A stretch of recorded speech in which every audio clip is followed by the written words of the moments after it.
Believe it or not, it is possible to keep your hair during aggressive chemotherapy treatments thanks to scalp cooling. It worked for me, it's worked for others. But how does it work? What are cold caps? Do they work for everyone? Is the process painful? And most importantly, how we can make them accessible to every patient everywhere.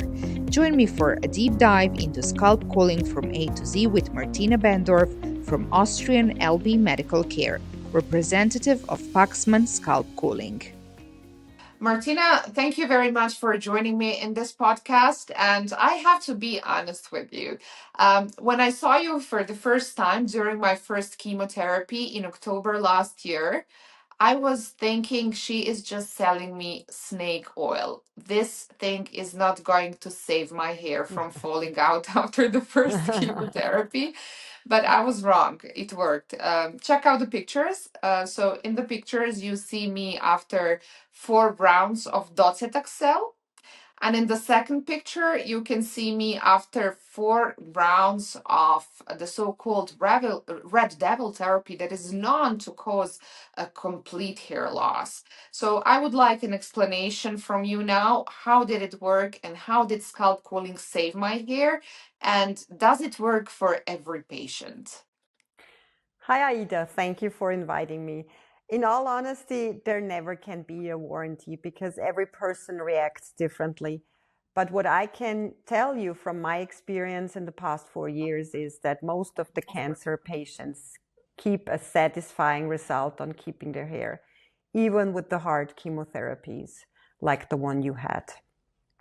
Studies say with the chemo that you had, there is like a 40 to 50% chance to keep most of your hair. That means that you will have maybe some hair loss, could be bald spots, or could be like a thinner crown on top. So, but what is the most important also is that how fast the regrowth comes. And mostly it comes already during chemotherapy, which I think is very amazing. Yeah. So Exactly. That's something that happened to me. My hair started, the parts that I lost just a tiny bit behind my ears and on the crown. And it started growing back even before I finished all the 4 cycles. It's really amazing. But how does it really work? So I remember there was some kind of a machine that you would start before the chemotherapy, and then there was a really cold cap on my head, and there was some kind of ice or liquid inside. How does it technically work, and for how long do patients have to wear it? yeah, actually, it is kind of like a refrigerator or an air conditioning system. So where there is like a coolant floating in a cap, in a silicone cap that you're wearing on your head, and the coolant is flowing at like minus 4 degrees Celsius, which is really cold. And it decreases the temperature of your scalp to like 18 to 22 degrees Celsius. So you gotta have to wear just the cap like 30 minutes before the treatment, then during the whole infusion time, and then depending on the treatment that you have, like 60 to 120 minutes after the chemotherapy infusion. So to prevent the hair loss, yeah. So the first 15 minutes are really tough, I think. What was your experience about that? Well, it was not that bad. I was expecting worse. I thought it is going to be freezing cold, and I was not sure whether I will be able to handle it. But it is not that uncomfortable at all. Maybe for the first, I don't know, a minute or two, it feels a little bit unusual, but later during the infusion you just get used to it. And of course there is ice on your head when you finish the treatment, when you take the cold cap off. Yeah. But I mean it's definitely not the end of the world. It's bearable.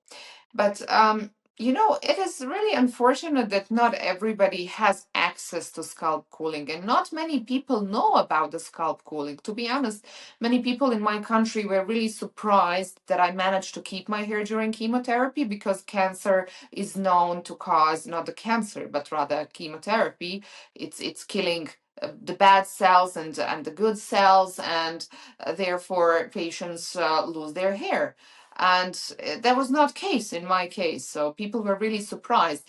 But my point is, not everybody has access to it, at least not in Austria. I remember I chose a specific doctor and a specific hospital only because they promised I will be able to keep my hair. Why is that the case? Yeah, the problem is for sure that many decision makers are men. But I don't want to generalize that, because actually the very first patient that paid out of the pocket for his treatment was actually a man, and the gynecologist in a very well-known Austrian hospital. He knew about the scalp cooling because he had cancer before, and when he went in remission, he kept all his hair with the first time when he was participating on the study. And he was basically coming to me and telling me, I want to have it. I'm going to pay for it, whatever it costs, because it helped him so much. And he gave me the advice back then, just go with the treatments, because men don't understand. He was talking with colleagues about that and discussing about that, and they say, like, it's only hair. I think one thing is that most of the men don't have enough hair to keep, to be worth to keep it. But yeah, and the Austrian healthcare system isn't easy also.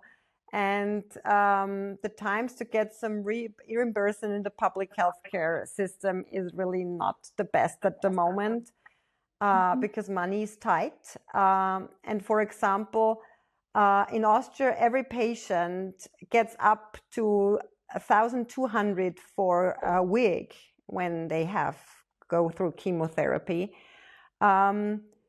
And it would be perfect if the system would allow to decide, for the patient to decide if he wants the money to use for a wig or to keep their hair.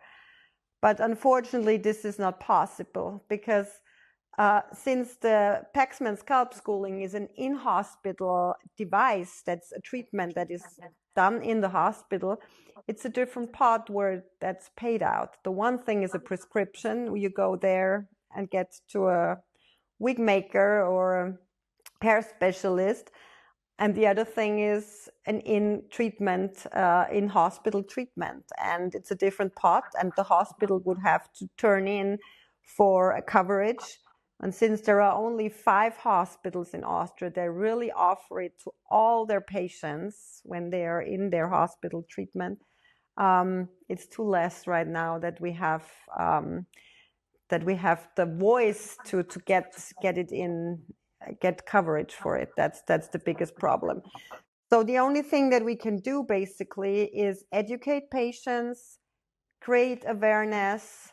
We're also planning to get in contact with all the pharmaceutical companies right now, because they are actually the cause and they have the money. So maybe there is something possible to make a fundraising or something, because I think it would be in their interest to say, hey, we are doing something. We see your pain, basically.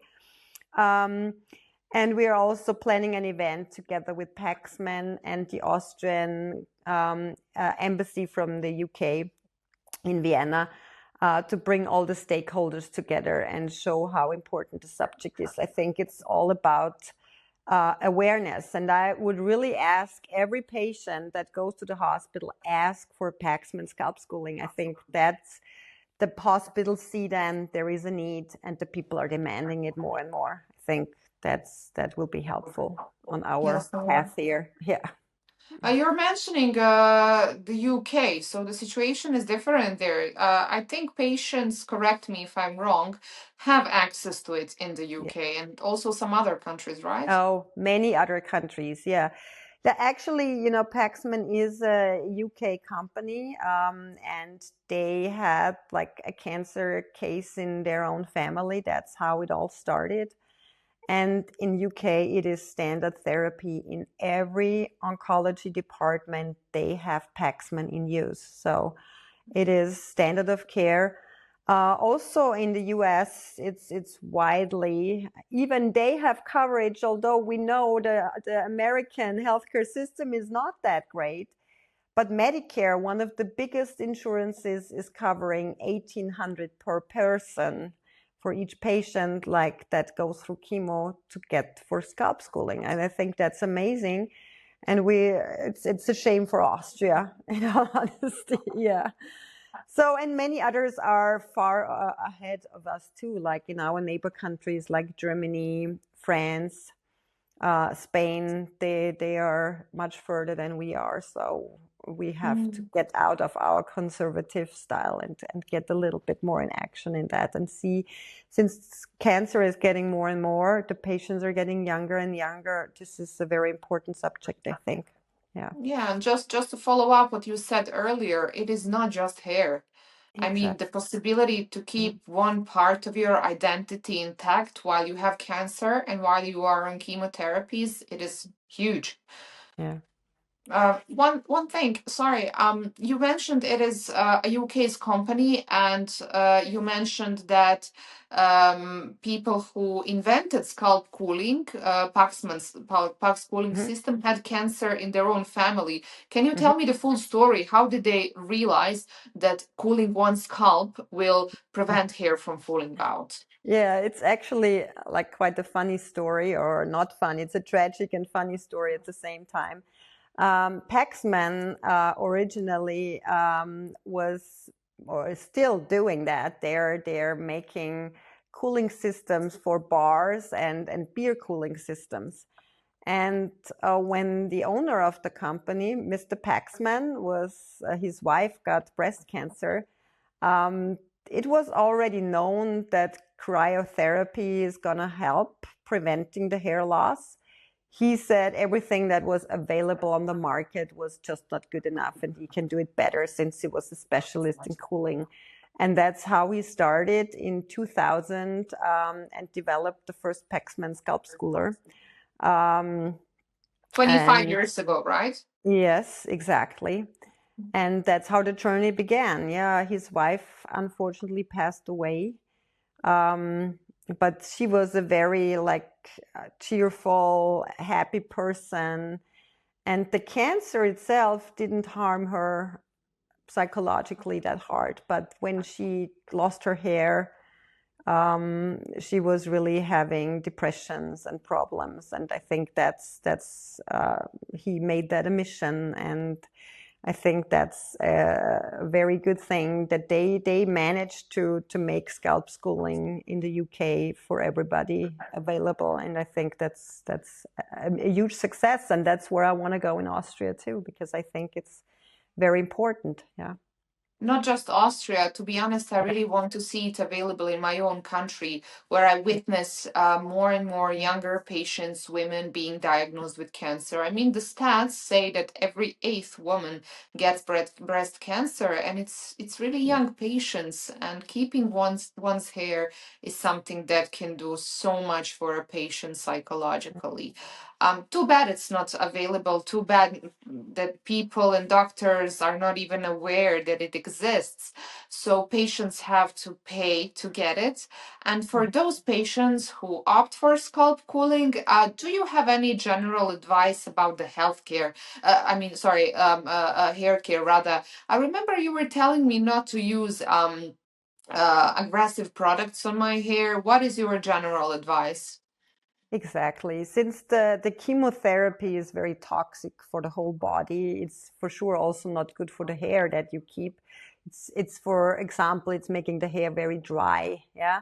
So taking care of it is very important. So what you should avoid, like every dyeing, losing, just using products that are like organic, nothing with artificial fragrances, preservations, and silicones.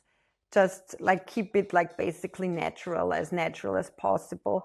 And what also is important, that you brush the hair every day, even if you're afraid of losing your hair, but otherwise you will get knots and detangled, and it will be hard. And so you really should like do whatever you can do, treat it as best as possible. Don't use any harsh things like hot hair blowing and things like that. So yeah, Mhm.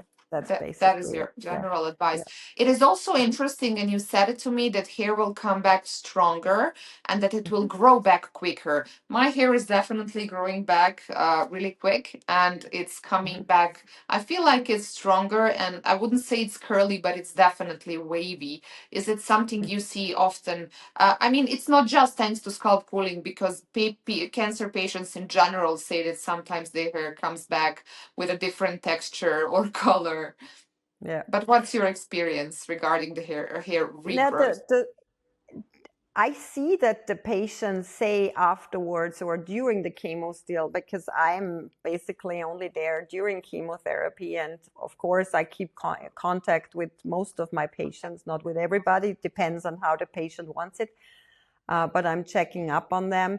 And they are telling me that their hair grows back faster, stronger, thicker sometimes, but I can't tell if it stays like that. It's in the beginning, of course it is like that, but yeah, it would be good if it is like that. It's too less what I can say about it, but definitely gets back stronger and faster, like for example, with the chemotherapy you had, it takes at least 8 to 12 weeks till the hair starts to grow after chemotherapy. Yeah. So that means you are for another 3 months at least bald. Yeah. After chemotherapy. And you had hair during the whole time. And of course, it starts to regrow already during the chemotherapy. I think that is also an amazing thing, and people should think about that. It's absolutely worth to try to keep going on when I you just do I, it. I just Yeah, want to share with you and all the yeah, people watching this my yeah, personal experience with the hair yeah, loss and the hair mhm, growth. So what yeah, happened to me, the pattern of hair loss told to me by other patients confirmed. They said your hair, you will start noticing hair loss from day 10 to 14 after your first mhm, chemo. And indeed I did. I started feeling that my hair is falling out, and I was devastated. I will be honest with you, because I thought this is the end. Scalp cooling did not work, and then my hair stopped falling out after my second chemotherapy with docetaxel. It did not fall out at all anymore. I did cut it shorter than it was because my hair was extremely long before cancer, but I did it because I wanted to avoid shock just in case I lose my hair, which I didn't, luckily, thanks to scalp cooling. But when I switched to the red devil therapy after 4 cycles of docetaxel, what I noticed is that my hair loss pattern changed. So my hair would shed just a little bit after each session. So not after the 10 days, but after each session. And then the hair loss would stop after day 6 or 7. And that's how I managed to keep my hair. And as I told you, I did lose a little bit behind the ears and on the crown, but that was it. And luckily, it started regrowing during chemo. And I don't know what to tell you. It saved my mental health. And I just want to see it available for everybody, everywhere, Austria, whether Austria, Bosnia, UK, or any other part of the world. yes. So I really wish you good luck. And I hope that the fact that we're raising awareness about it will help. Yeah, I hope so too. And thank you so much for inviting me, because everything helps to spread the word about that. Yeah. Thank Thank you you so so much. much. Thank you Bye so bye. much for talking about it. Bye bye.